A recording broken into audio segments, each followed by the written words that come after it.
Today, I'm going to show you how to leak check your canisters once you receive them from the laboratory.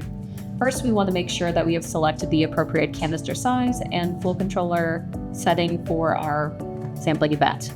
So here we have a 1 liter canister, typically for soil gas or sub-slab sampling. This is a batch certified canister. You can tell by the white tag attached to it.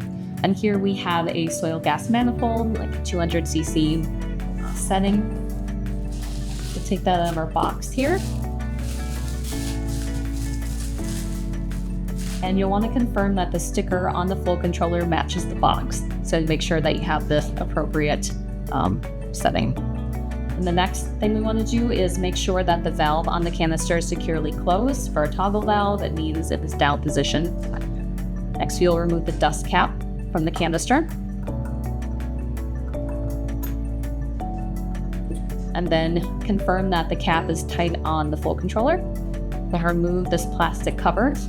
And then check to make sure that the O-ring is present in the bottom of the flow controller here, because that is what's going to create that nicely tight seal between your canister and flow controller. Now we're going to hand thread this connection. These should be fine, just hand tightened. If you do choose to use a wrench to tighten it up a little bit more, please use very minimal pressure on it. We don't want to over tighten that connection. So now we have this hand tightened. We are going to quickly open and close the valve on the canister. And now we're going to check the vacuum on the gauge to make sure that it matches the tag. And here I'm seeing -28. The tag here says -29, so that's within the error range of these typical analog gauges. So that means we have a nice tight connection. The canister has the appropriate vacuum, and as I'm watching it, we're not seeing any drop in pressure. So from here, you can remove the cap on the flow controller and attach it to your vapor point and begin your sampling. Just make sure that you record the starting vacuum on the tag and on your COC when you begin sampling, and then the final vacuum when you've completed it. And then when you're ready to pack it back up, remove the flow controller from the top of the canister, replace the cap, put it back in the bag, back in the corresponding box, and then replace the cap. Again, make sure that the O-ring is still in place. Yeah.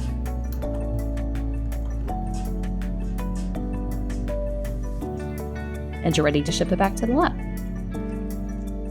And now here we have a typical 6 liter canister that we may use for indoor or ambient air sampling. And along with it, I have a 24-hour flow controller, which I'm going to remove here from the box. Again, I am checking to make sure that the sticker on the flow controller matches the sticker on the box. This is a 24-hour one, which is what I was looking for.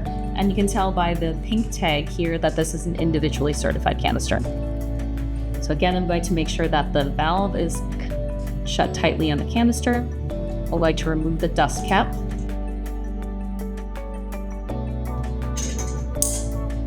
Then confirm that the cap is tight on the flow controller. I'll remove the plastic cover. Again, checking to make sure that the O-ring is in place. Then I will hand thread the connection. And then open the valve.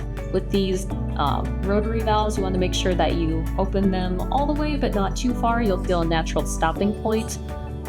Because if you open them too far, the cap could actually, or the valve cover could actually come off. And so now I am watching the gauge here, and I am seeing it slowly drop a little bit. So I'm not surprised by that, because we do have a barrel filter here on this flow controller, and there's a little bit of dead space in this filter here, and it takes, with the 8 and the 24-hour flow controllers, they have a very small orifice, that takes a little while for the vacuum to equilibrate across that small opening. So the brief opening and closing of the canister valve doesn't always allow that to happen.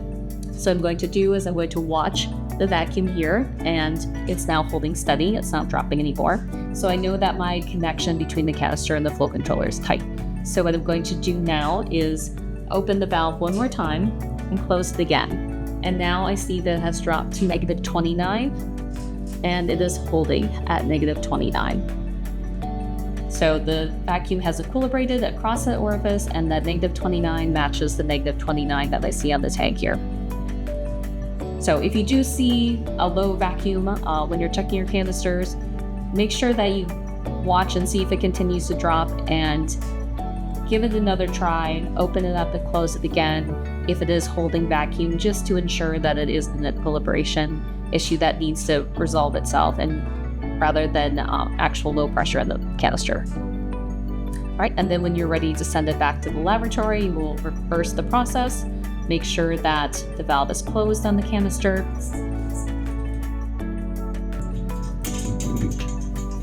Remove the flow controller. Make sure you keep the O-ring with the flow controller.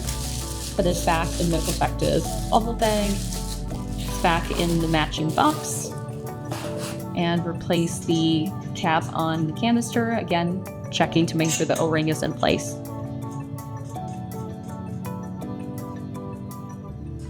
Ready to send it back to the lab.